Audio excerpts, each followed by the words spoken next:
Good morning, friends. Stephen Benoon here with Israeli News Live. And I guess, let's see, today is March the 13th, 2025. News that is breaking right now with the push to silence anyone that is a critic of the genocidal nature that we're seeing coming out of the Middle East there. And I say Middle East, it's not just Israel either. But there is a lot of influence behind there.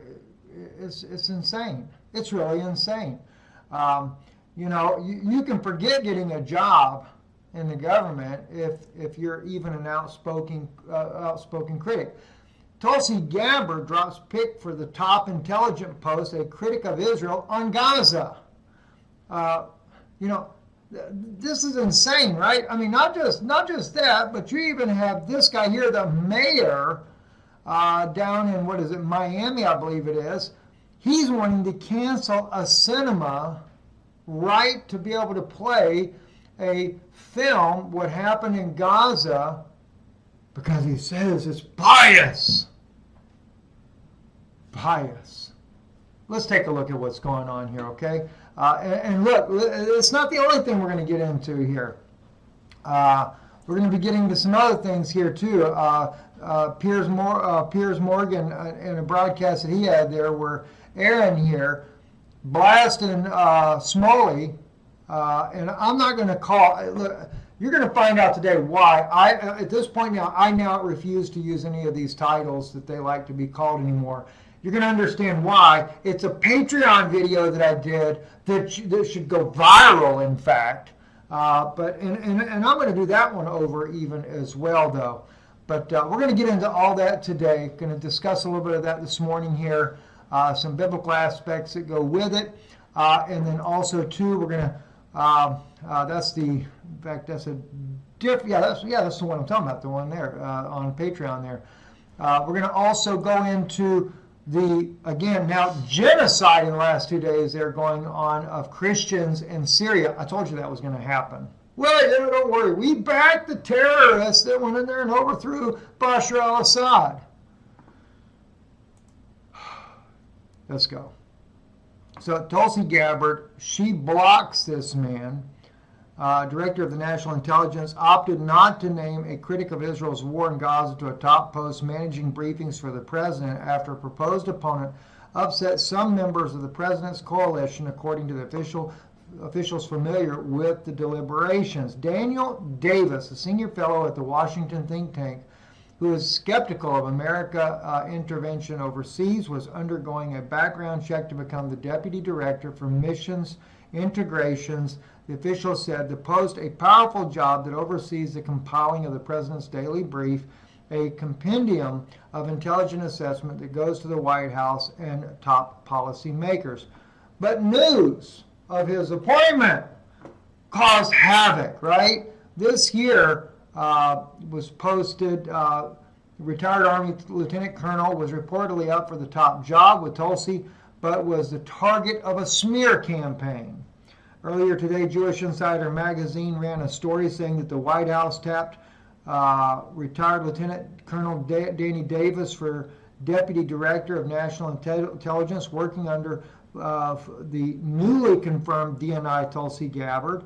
It was a hit piece by pro-Israel platform that primarily focused on Davis' critical views, published only in articles, and his popular podcast on Gaza and Iran.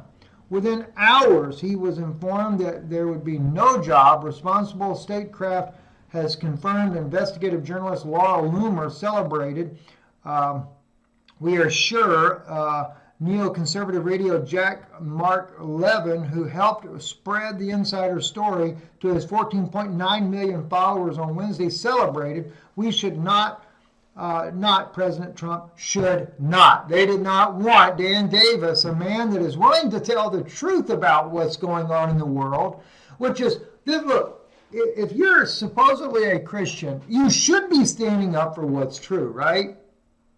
Oh, I'm sorry, no, let's don't stand up for anything true. If it's anything that goes against the pro-Israel narrative, let's don't dare stand up for that. No, let's be liars. Jesus talks about that. I guess you forgot about that, right? This here, let me just take you right straight to the article. Miami Herald Beach Mayor moves to end the O Cinema lease after screening of the Israeli-Palestinian film. This film won an Oscar, for heaven's sake. Why? Oh, they say it's too biased. I'm sorry, the people that are dying by the tens of thousands, and that's just too biased. You know, you need more Jewish people standing up to the tyranny that Christians are supporting, because unfortunately, it's just not, I'm a Christian, but it's not coming from the Christian people. Too little Christians are willing to really tell you the truth. No, it's a handful of Jewish people that have the audacity to stand up against tyranny and call it out. And then they're labeled as anti-Semitic or self-hating Jews. What about the right to life? Okay? What about that? Oh, you make this great big move. Trump put a stop to abortion in America. Oh, yeah? Remember the country that he so strongly supports and is willing to bring back the death penalty to silence all those people that are willing to tell the truth about the genocides that are going on in the Middle East? Yeah, remember that country right there that he's so proud of, right? I haven't done this as of yet, but here we go right here. I did this a little while back. Wars of the Womb, Struggles Over Abortion Policies in Israel. The most liberal policies in the world are in Israel. Now, by the way, this is written by Rebecca Steinfeld. This is on academia.edu. So if you're a member there, you have access to be able to read this. Danun Institute is a member. But just right here, abortion in Israel is widely available, yet legally restricted. On one hand, the vast majority of applicants for legal terminations are approved. A woman may terminate a pregnancy up to full gestation. In other words, if she's 9 months pregnant, take that baby out and kill it. In one case, I try to bring myself to understand, how could you be willing to end the life of a child that's about to be born? Well, when we look at things like what Dr. Mark Perlamatur said here about what he witnessed in Gaza. Now this, mind you, I think he works with Doctors Without Borders. This man, an orthopedic surgeon who has been in every type disaster you can think of around the world, volunteering his services to try to save lives. I want you to listen to what he has to say about what he witnessed in his time as a physician. Listen now. You're saying that children in Gaza are being shot by snipers? Definitively. I have 2 children that I have photographs of that were shot so perfectly in the chest I couldn't put my stethoscope over their heart more accurately, and directly on the side of the head in the same child. No toddler gets shot twice by mistake by the world's best sniper. And they're dead center shots.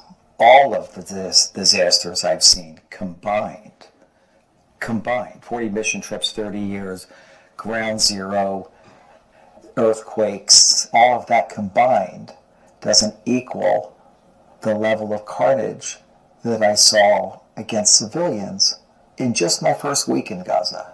And when you say civilians, is it mostly children? Almost exclusively children. I've never seen that before. Never seen that. I've seen more incinerated children than I've ever seen in my entire life combined. I've seen more shredded children in just the first week. Shredded? Shredded. What do you mean? Missing body parts, being crushed by buildings, the greatest majority, or bomb explosions, the next greatest majority. We've taken shrapnel as big as my thumb out of 8-year-olds And then there's sniper bullets. I have children that were shot. How do you deal with such explicit information, and then you get this mayor here that has to, the mayor of Miami Beach is proposing to terminate the lease agreement and discontinue thousands of dollars of financial support for an independent film theater after it screened an Oscar-winning documentary about the ongoing conflict between Palestinians and Israelis in the West Bank. This is not even about Gaza. It's about the West Bank, for heaven's sake. They should do one about Gaza, including what happened on October the 7th, how that nearly 1,000 Israelis were murdered. Yeah, they should do that. Somebody should have the audacity to do it and to quote the border guards that reported this. Jonathan Pollard, the spy for Israel, who said that his friends that were helicopter pilots were locked, ready, and loaded, and for 6 hours were not allowed to take off. Yet they knew that the front fence had been breached. All the different Israelis that have come forward, yes, they should do a documentary. Basically, Hamas was well funded by Netanyahu, who said they had to have this money. They had to have the cash, and Qatar made sure that they facilitated the cash in the billions. Shin Bet leader definitely reported that. I've shared that with you on many occasions, right?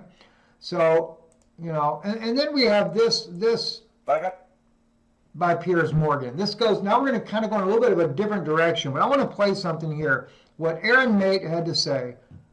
With the courage, and then Shmuley making it look like we were trying to get little children out of there and get them to the hospitals and everything, but we couldn't let their parents go, or their grandparents, or their grandfather, because they were probably known terrorists.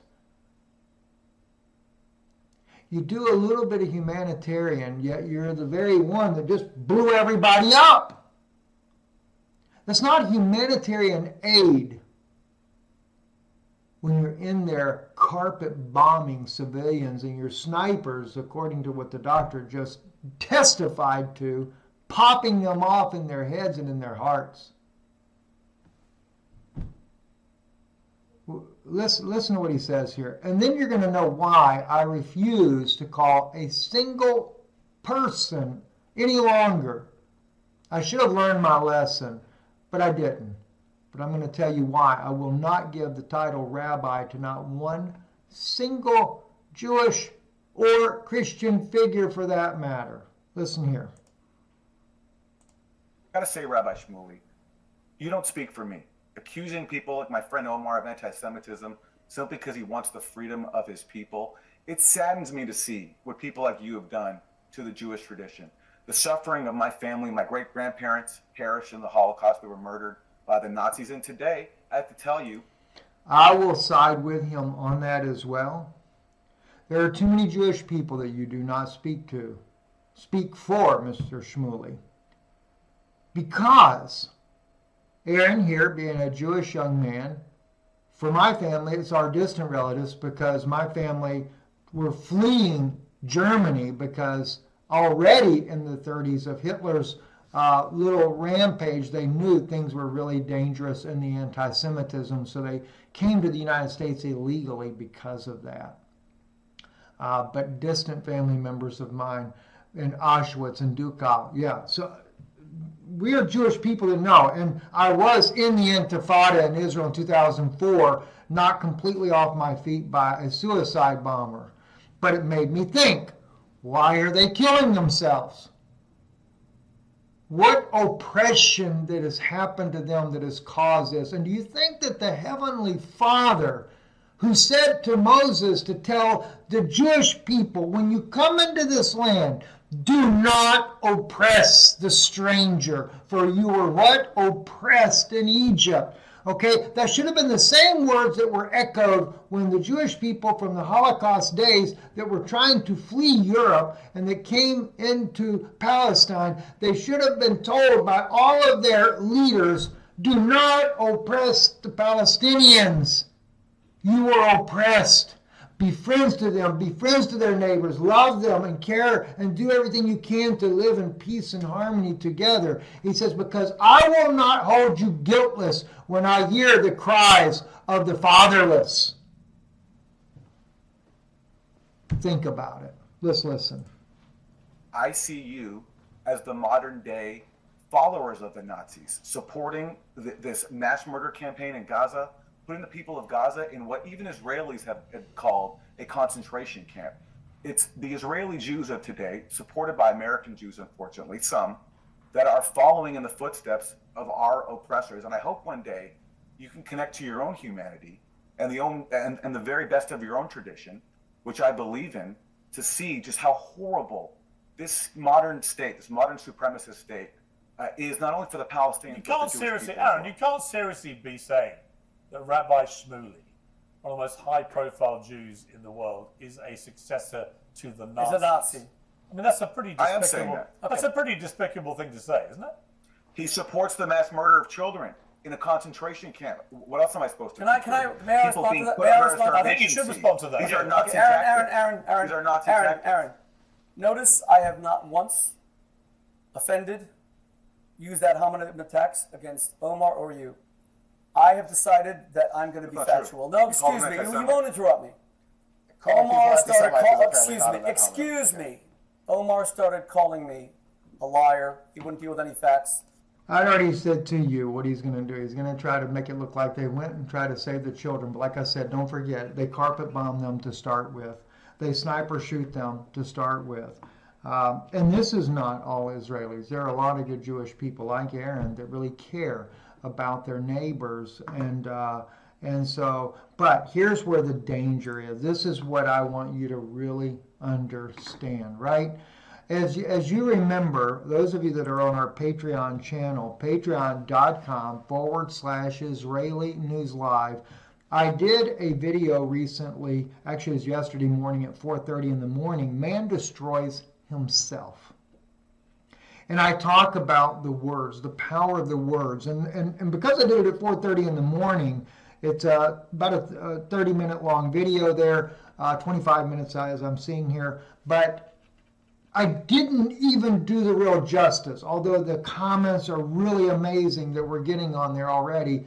I still didn't do it justice for what needs to be done. But what it is talking about words. It's talking about your thoughts, the very vibrations of your words and thoughts. And don't be afraid of the word vibration, because when you speak, your words have a vibration that's going through the air.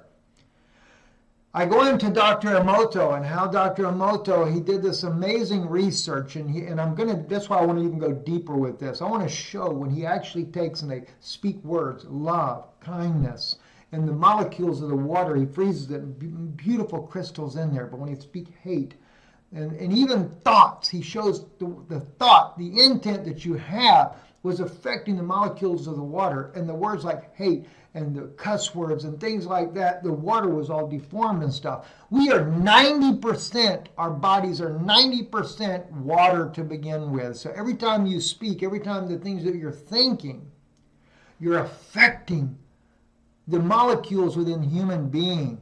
No wonder why when Jesus spoke to the boisterous sea and the winds and the storm, they obeyed him. And he just used peace, be still. And the winds and the waves obeyed him. Simplicity. No wonder why when he would call and speak to a disease and the disease would leave the person, he would literally change the molecular structure within a human being by his words. Now, why am I saying this? Because, as I said to you, no more will I ever again, God forgive me, and I say it before him even now, Father, forgive me for ever using that expression. The word rabbi. You can use it, right? You can say it, but what did Jesus say? And he's talking about these Pharisees. He said, but all their works they do for this to be seen of men. Like taking the little children to the hospital that you just blew up, right? They make broad their phylacteries and enlarge the borders of their garments. The phylacteries, the big cube on the forehead to make you think that they're so religious and pious. The borders of their garment, their tzitzit and stuff, make it all nice and long for you, big pretty ones. Love the uppermost rooms at feast and the chief seats in the synagogues. And greetings in the marketplace to be called of men, Rabbi, Rabbi. Be not you called Rabbi, for one is your what? Master, even Christ, and all you are brethren. Only the Messiah was to be called Rabbi. Now, granted, Menachem Schneerson, the Jewish people believe him to be the Messiah. So they called him Rebbe. I would probably have an understanding for the Jewish people to do that because they believe that. Like we believe that Jesus Christ was our Messiah. And I'll prove a point to you here because what happened here in John's Gospel, chapter 1, after you see the Logos was in the beginning, etc. The Logos was with God. The Logos was God. He was made flesh here among us, right? But he comes down here into verse 36, and looking upon Jesus as he walked, he saith, Behold, the Lamb of God. That's what John said about Jesus. And the two disciples heard him speak, and they followed Jesus. Then Jesus turned and saw them following, and saith unto them, What seek you? They said unto him, Rabbi, Master, which is to say, being interpreted, Master, where dwellest thou? He saith, Come unto them, come and see. And see, he didn't rebuke them. Why? He knew he was the Messiah. Now, what am I getting at here by saying this? This is where I want you to understand. Go to patreon.com/Israeli News Live. It's a great way to support our broadcast, by the way. You'll understand better. Every time, all right, let's go back to that broadcast right there. Every time Aaron or anybody else refers to Shmuley as Rabbi, you are speaking a vibrational expression of master. And because among the Christian community we have allowed this to go on when Jesus said, don't be called this. Don't be called. There's only one that is the master, and that is the Messiah. You have literally, by our own words, our own vibrations, we have put the Pharisaic community around the world as your head, as your master, as you have become a slave to them. And because of this, this is why we see that in the White House right now, Trump bows down to his masters. And everyone in his administration. And of course, because you're dealing with Ahab and Jezebel at the White House, and no, it's not Trump's wife is Jezebel, it's Paula White, his neck, along with her 400 Asherim prophets out there that are turning Donald Trump's neck to the Zionist beliefs, and therefore, what are they doing? Does anybody remember what they were doing back in those days there? They were sacrificing what? Children. It's not changed much today, has it? I'm so sad to say. As I get ready to close here, let me just bring this up to you as well. It is now estimated that over 7,000 Christians and Alawites were murdered in Syria in the last 2 days. I'm speechless. This is genocide. Sure it is. I have watched the videos. I'm not even going to play them here because they're too horrific.